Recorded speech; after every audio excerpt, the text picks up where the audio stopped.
slave is not anymore on your cheek here, that you feel fresh, new, more funky, more inspired? Yes, sir, very How much. come? Well, once you free yourself from all contractual binds, you make music differently in the studio. You're not thinking about working for someone, thinking about just creating for God. Well, it's not your game. You didn't make the rules, so everything comes hard.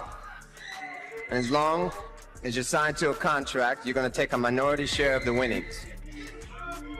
A select few of us will do well, the majority will not. So as a people, we'll be considered a minority. But stop. Let's take a moment and look at yourselves. There's nothing minor about you. You are a blessed people. You're the most talented on earth, and you are still grateful. That is why upon winning in their game, you always thank God. Tonight I would like to ask one favor of you. Imagine what we'll all be like in our own game. Peace and love for one another. Oh, I think once I started writing Slave on my face, I pretty much knew the outcome.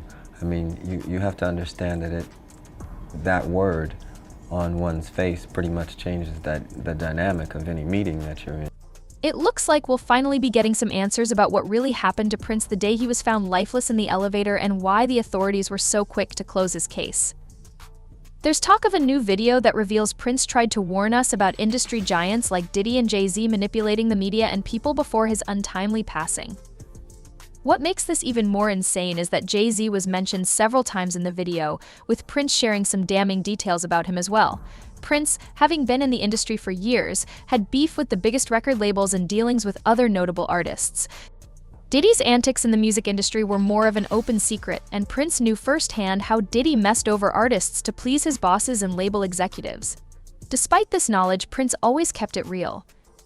If he was afraid, he never let anyone see him sweat. He warned artists from the start not to sell their masters or get caught in slave contracts with the record labels. His bold and risky stance, something most artists never dared to do, made Prince a target. Man that instilled a lot of wisdom and changed my outlook on business in general and preserving yourself, your spirituality, your sanity, and your pockets and your art. Protecting that was Prince. And he offered a lot of amazing advice to the next generation because he cared. He's seen a lot, he's been through a lot, he's fought for a lot. And he's an amazing creative, a phenomenon, honestly. Over 17 instruments, composing everything himself. And he loves to do what he does, and he shows up and does it very well. But he's become an independent thinker, and he passed those gems in every conversation that he's had with artists like myself, Janelle Monáe, and we take all of that stuff with us. He knew that it would matter. Not just ownership, but protecting and preserving what you so love, which can often get tainted in a business, you know, that is just sometimes based on numbers. Well, unfortunately, like I said, music industry isn't being run by musicians. So it's being run by accountants and lawyers. So I don't know if they'd know real music if they heard it. What they're looking for is acts that are going to make the most money for them. So you'll see all kinds of little gimmicks, so to speak. And ultimately, real music is just about a microphone and a spotlight. If you can get over like that and bring the special effects within your body, you know, then I think you're gonna have a lot longer career. Yeezy's the only 100% owned, independent, you know, black owned or whatever. I don't know if it'll be owned after this interview, but you get what I'm saying? Like when we sign someone, we don't sign someone, we're signing someone to the bigger Vivendi slave ship, to the bigger universal slave ship. Right. Y'all saying, oh, his tweets was crazy. You know why Prince gave me the song Jail? Because he liked what I did. And he's like, I like what you did with them contracts. You said Prince gave it to you. Right. Man, he definitely, guess who's going to jail tonight? You know what I'm saying? A Gemini spirit. People who don't, because he was on that tip. Yeah. Just people don't know. You're talking about Prince. Yeah, I'm talking about ass out Prince. And Prince trying to get away from corporations, disconnect. Prince with the slave on his cheek. Yeah, slave on his cheek, yeah. You know what I'm saying? Michael Jackson. Prince signed to Warner Brothers when he was just 18 years old in 1977, a time when no one knew who he was. His first 2 albums didn't make much money, but Warner recognized that they had signed a one-of-a-kind talent, so they kept him under their wing. What made this situation even more remarkable was that Warner gave Prince full artistic control, a move that was practically unheard of at the time. He could write, decide on the instrumentals, and produce the songs, leaving Warner Brothers to handle the final product. However, let's keep it real, Warner wasn't doing this out of the kindness of their hearts. Giving Prince full artistic control meant he carried the burden of creating every song and album from start to finish. This arrangement allowed Warner to save money while still getting 80% of the profits if the project was a hit.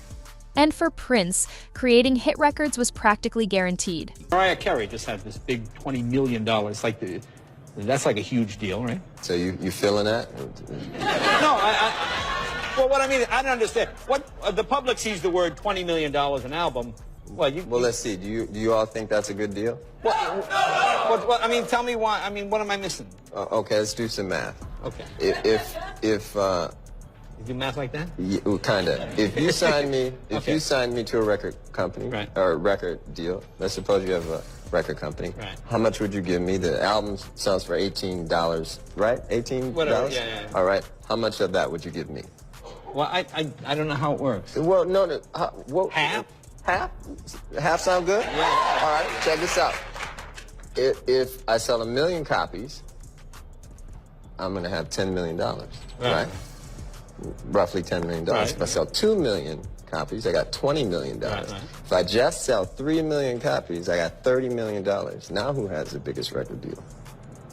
Oh, I see. Yeah, right. Okay. Right? So Mariah kind of got screwed. It became such a big deal back then is ever since my 3rd album, I wasn't really taking large advances from the recording companies. I was recording the albums myself in my own studio. So the way I looked at it, I owned the work because I paid for it. And I did all the work. I created it, so I felt like it should belong to me. That said, the companies felt otherwise. And they would always hold this contract up and say, well, you signed it. And I say, well, I understand that. It's not like I want to leave. I just want to talk about this thing and see if we can't make it more fair. Of course, they wouldn't change because if they changed, they wouldn't really exist. And that's kind of the situation we're in right today. They're not going to exist much longer. But it's not like we're against them or anything like that. The idea is that we find better ways of working with one another. It shouldn't be a situation where they own the album or the work. We're talking about intellectual copyright. If they're going to be indeed a delivery service, then that's fine. But even FedEx doesn't say that they own the thing that... Warner Brothers owned everything Prince's masters, his likeness, his name, and even any merchandise or side gigs he wanted to pursue. When he tried to negotiate a fairer deal, especially after the success of his later albums, they waved his contract in his face and basically told him to get out. In an interview with Rolling Stone, he said, "When you stop a man from dreaming, he becomes a slave. That's where I was. I don't own Prince's music. If you don't own your masters, your master owns you." In 1995, he boldly had the word slave written across his face during public appearances and even changed his name from Prince to the artist formerly known as Prince, or simply a symbol, so he could work outside Warner's control. But the record label wasn't willing to let him go. Prince was their big moneymaker, and they dismissed his actions as him being crazy and high on something just out to make trouble. Does that sound familiar? It's strikingly similar to how they tried to treat Kanye, who would have received the same treatment as Prince if he hadn't shouted from the rooftops about what they were about to do to him. The music business was that if you don't own your masters own you. Some people find fame and fortune and they're cool with that, So it's like that system is going to be, what you're talking about, whether music's going to be free or not, I just would like to see an alternate system. Then I'd be cool. But there's no way right now for people to get seen or heard unless somebody that has nothing to do with the creation of the music gets paid. Like literally gets paid. That's just absurd. Prince later announced that he was going to re-record all his hit albums, and if he went through with it and moved away from the record labels, it would have proven to other artists that they could still succeed and make a name for themselves without the record labels acting as middlemen. Warner Brothers found themselves with their hands tied and ultimately agreed to return his masters and control of his publishing rights, while Prince agreed to release 2 new albums. This was something he had been fighting for nearly 20 years. Unfortunately, he only got to enjoy his hard-earned success for 2 years before he was found dead in an elevator, the one place he had always feared he would die. Me about it all was he has a song called Let's Go Crazy. Yeah. And it says, don't let the elevator bring us down. One time when I was with him privately, he said, you know what the elevator is, right? No. I said, no, what's the elevator? He said, well, the elevator is the devil. Right? It scared me. I don't like to talk like that, but he said that. And so for me, it was like really haunting when I read that he was found in an elevator. Did he have health problems? That I don't know, right? What I know is that he was really health conscious. He was a vegan. He didn't abuse alcohol. I didn't know of him drugs. He worked out, so, that also really concerned me because it made me think that, wow, so you mean you do all these things to take care of yourself and you die so young? A lot of things were off about Prince's death. For such a high-profile star, there was no security and no assistance around when he passed. What's even more strange is that there had already been reports indicating he was in poor health, having overdosed on a powerful painkiller just a couple of days before his death. If he was already in such a bad state, why wasn't he being treated by a doctor or closely monitored by a physician?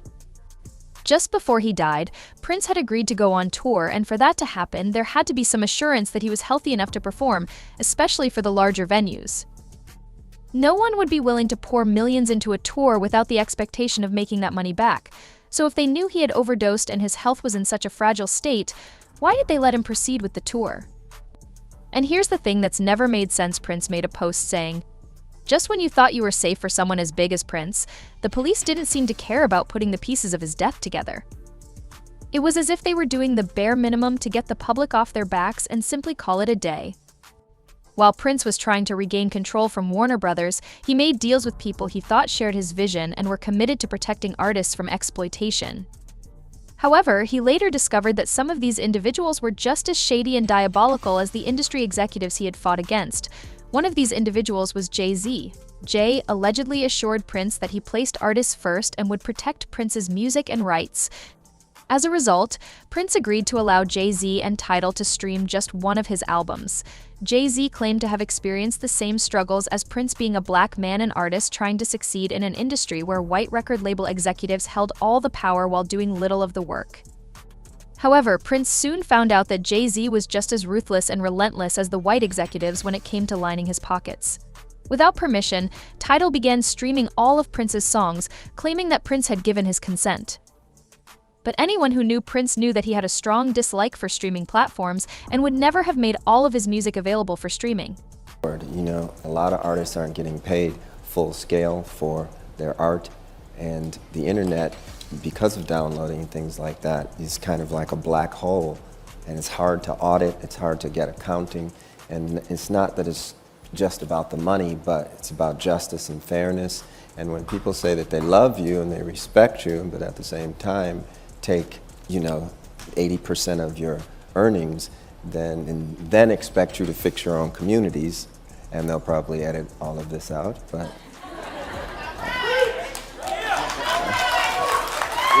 then it gets, that's the sharp part of the sword, and Jay-Z wasn't willing to let his new cash cow go, so Prince found himself in yet another battle with a powerful industry figure. Allegedly, Jay-Z wasn't fighting alone. He enlisted the help of his longtime partner and friend, Diddy. Diddy, known for never forgiving and never forgetting, was a familiar adversary to Prince. Prince knew exactly who Diddy was, especially given the notorious events that took place at Diddy's after-parties. In Hollywood, these parties were more like an open secret, and celebrities were well aware of what it meant to stick around for one of Diddy's infamous gatherings. A lot of these celebrities, every single celebrity in the culture has been to Diddy's house, which means they've gone through all his phones, text messages. I can read you my text message to Diddy. What day is it airing on the show, on the network? Are you coming on the show? Diddy, what's this? It's all been business for me. It's been business for me. I don't have nothing inappropriate to them people because I don't deal with them like that.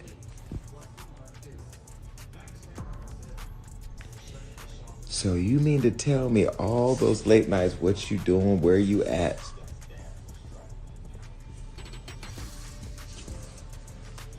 I've seen Jay-Z at his house. I've seen T.D. Jakes at his house. I've seen Chris Brown at his house.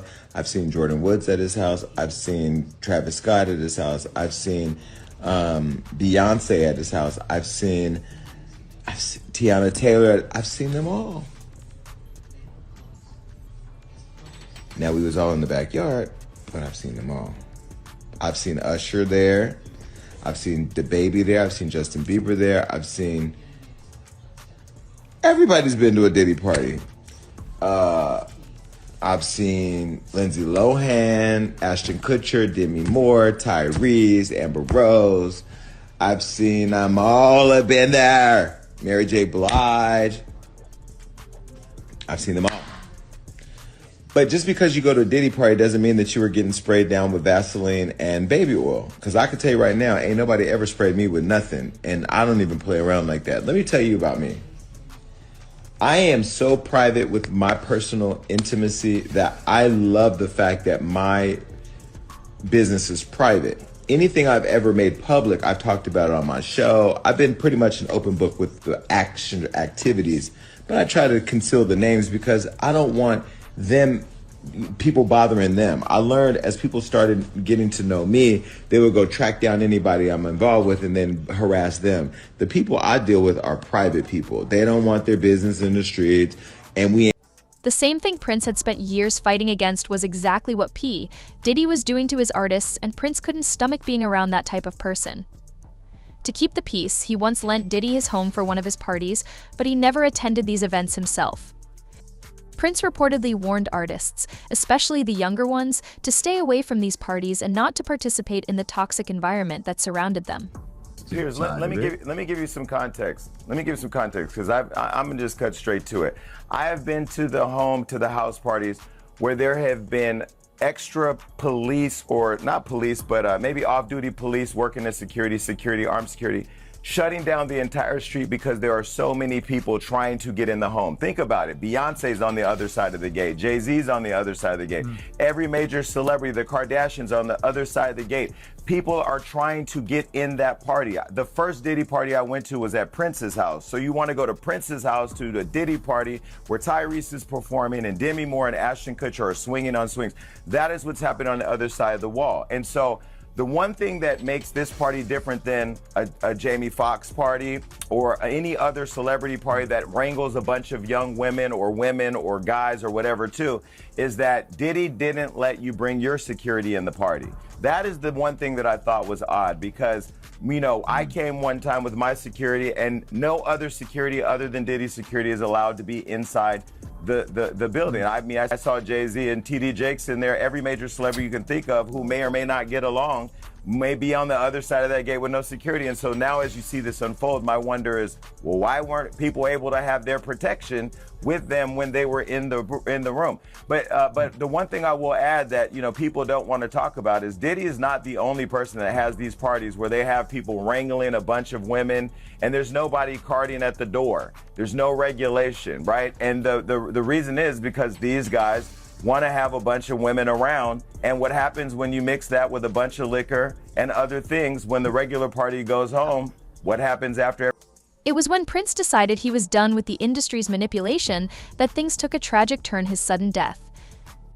With details about Diddy and Jay-Z's past coming to light, people are not stopping from calling them out for the lives they allegedly ruined and their possible involvement in Prince's death. Some even suggest that Prince's health started deteriorating weeks before his death, believing that those in power were behind it. After all, it's a well-known pattern: sacrifice them for their masters and the royalties. It's strange that Prince was found in an elevator he never used, a place meant for staff and guests since he always avoided it. Many believe this was no coincidence, and some even think it was part of a larger plan to silence him as a truth seeker.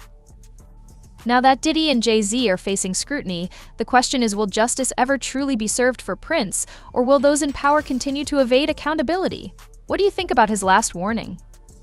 Thanks for tuning in to this deep dive into the life and mysterious death of Prince. His story is a reminder of the complexities and challenges artists face in an industry that often seeks to exploit them. Whether it's fighting for artistic control or standing up against shady deals, Prince always stayed true to himself.